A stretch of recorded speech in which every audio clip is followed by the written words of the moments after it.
for your family, for your husband, or just for an ashram, then you have not expanded at all.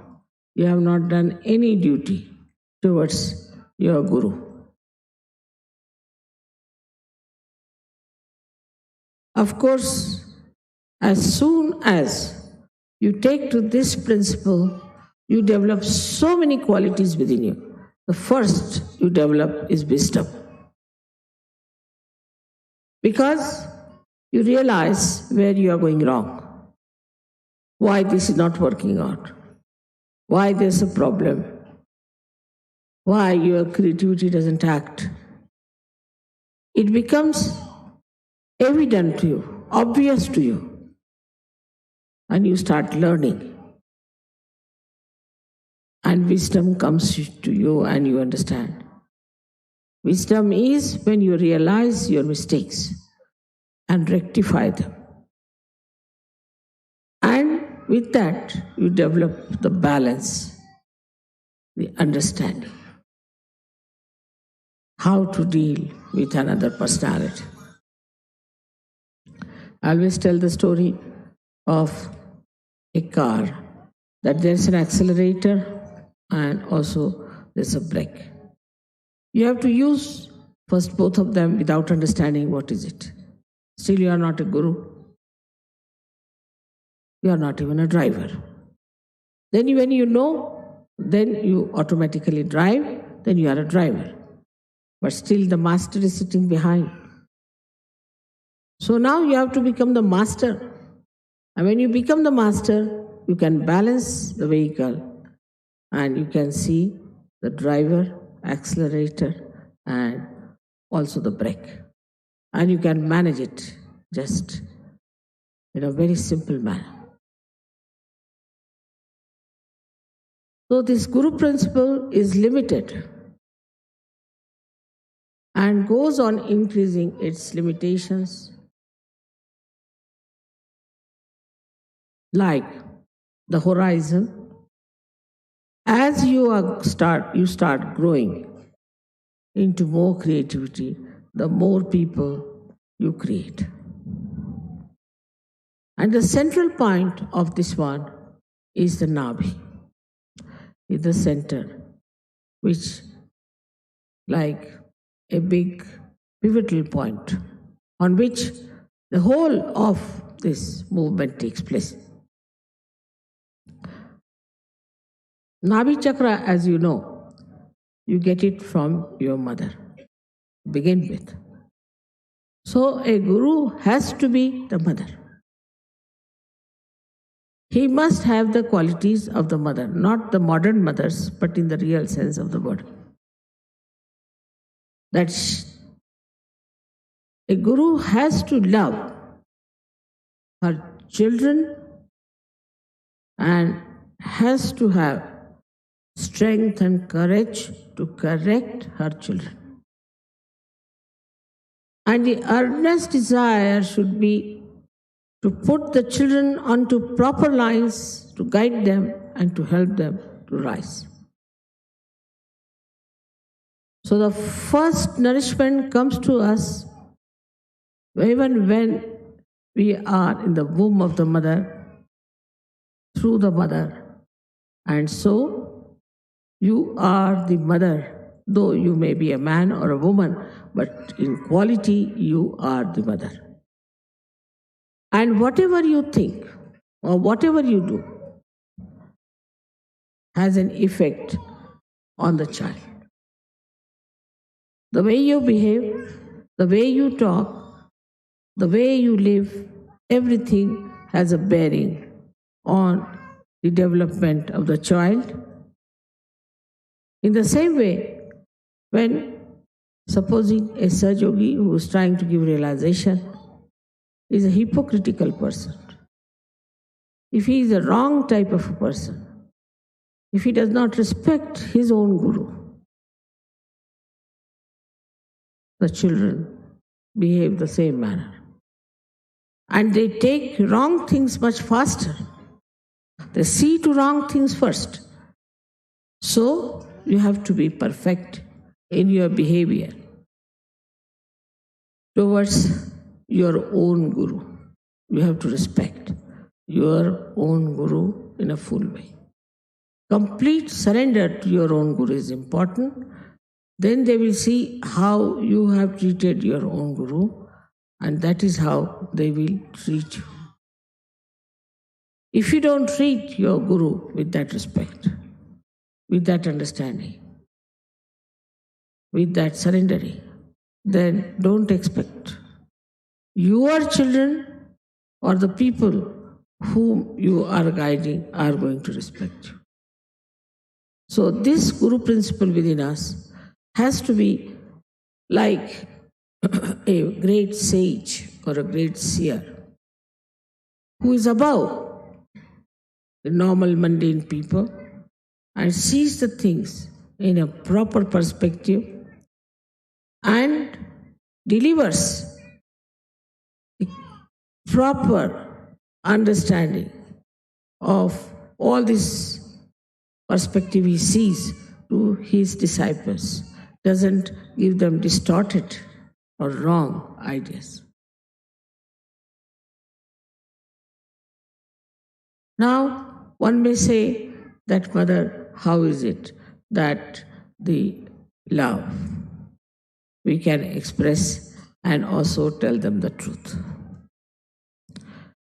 You have to look after the benevolence,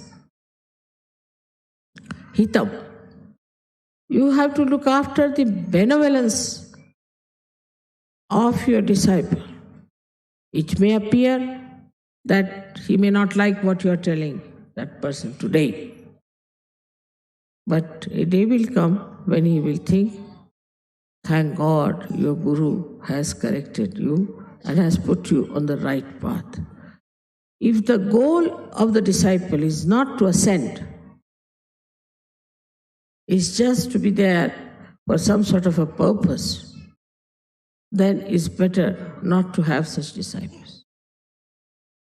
Not to have anyone of this kind who are not there for their own ascent, but for other gains which are absolutely of no avail.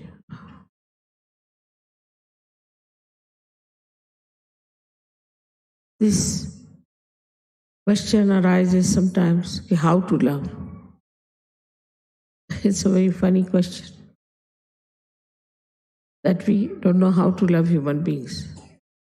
We can love our things, we can love our useless things, we can love some sort of a beautiful scenery because it gives us joy. We can love some nice restaurant because you can get good food there, or some sort of a thing which is of a very baser nature. But love for love's sake is this, that when you really love for love's sake, then you try to put or implant that love into somebody else. That you make another person as lovable as you are. So the whole system becomes different if you understand that we have to base all our progress, all our movements, all our behavior, all our understanding on love. Otherwise, your Guru principle is extremely weak, and after some time you will find you are just standing out of the shores of Sahaja.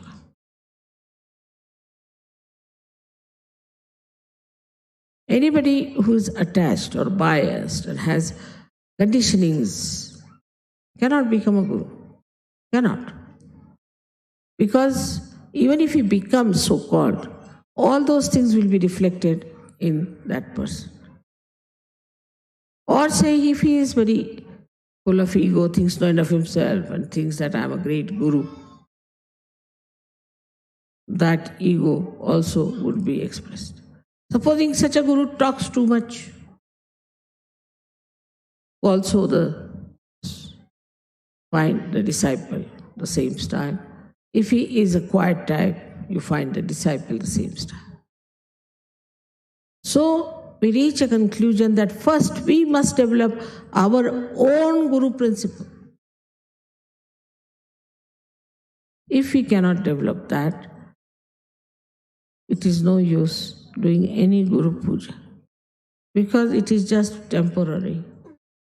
It's not going to help you much unless and until you really decide that you are going to nourish and develop and establish your Guru principle. So today when you are worshipping me as the Guru, you must know that any amount of my talking, any amount of my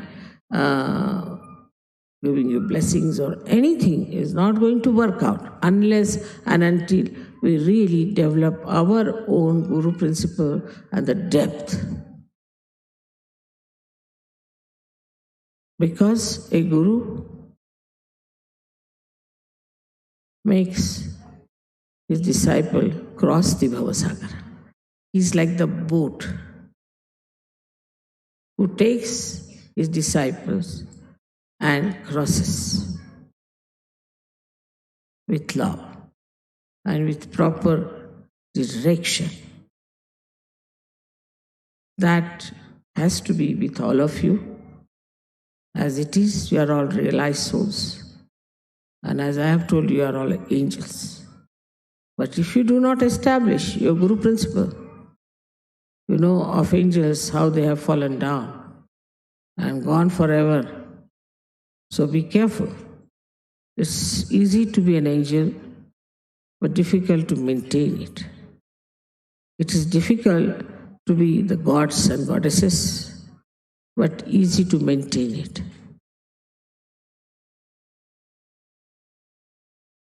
So, all of you are here. I'm very happy to see that you have come to worship me as your Guru.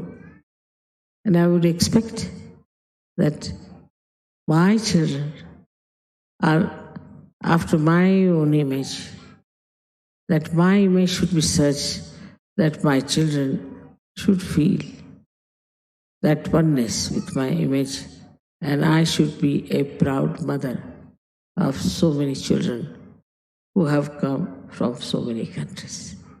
May God bless you all.